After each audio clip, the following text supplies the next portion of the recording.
से fast episode रे कहानीटी अधा रही जाता तेणुक पूरा करने को जाई आ गोटे वीडियो करने को पड़ा। शांति देवी एपरी कथा शुणी मदन बाबू चमकी पड़े। से भाविले शांति देवी तांको जीवन रे केबे किछि मागी नाहंती, आज प्रथम थर कहापाई से किछि मागुछंती, सेटा पुणी निज पाई नुहे तांकर छुआ मानक पाई। तेणुकरी समस्त राग भूली जाई से कार्डटीए धरी बाहरी पड़िले मामालीर ससुर घर को। मामाली मध्य ता बापा को देखी बहुत खुशी हो गला एवं कार्ड पाई आसवा को प्रतिश्रुति देला। तापरे मदन बाबू फेरी आसी शांति देवी को कही झियो तमर आसुछि लिपुर बाहाघर को।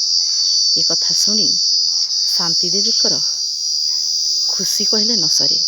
तेणु से आज अपेक्षा करी बसिछंती तांको झियो मामाली को।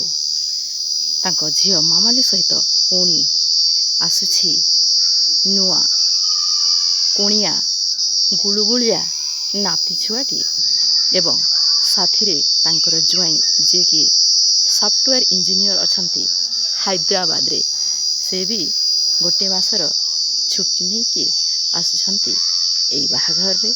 तेणु आज शांति देवी तांकर झियंक मनपसंदर खाद्य रांधिछंती एवं थरकु थर तलकु ओढ़ाई गेट पाखरु पुणी थरे फेरी जाउछंती रंधा घर को। एई थिला साबत मार कहानी। सतरे सतरे कौन साबत माँ ही रही जाए कि से कौन केबे माँ हो पारिब नहीं कि? किए कहला साबत माँ डाहाणी सहित समान ना? साबत माँ हेबा तो भाग्य थिले मिले एवं सबु माँ साबत माँ नुहंती। तेणुकरी नारी अनेक रूप से सबकिछि करिपारे, से निजको उत्सर्गीकृत करिपारे एवं केबे माँटीए निजर छुआ मानकु धोखा दे पारे नहीं। तो यही कहानी रू आमे शिखि पारिले जे नारी हेउछि सर्वंसहा।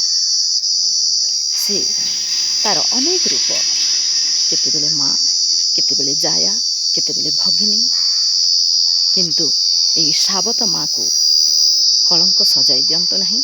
साबता माँ भी हेउछि गोटे माँ, तार भी हृदयटी अच्छी, ताकू मध्य बुझाक चेष्टा करंतु नहीं। ये साबत माँ रो आख्या दे काहाकू कलंकित करंतु नहीं। धन्यवाद। कहानीटी केमिति लागिला कमेंट माध्यम रे जणाइबे। जदि भल लागिला ताहेले लाइक एवं शेयर करने को भूलिबे नहीं एवं सब्सक्राइब मध्य टिके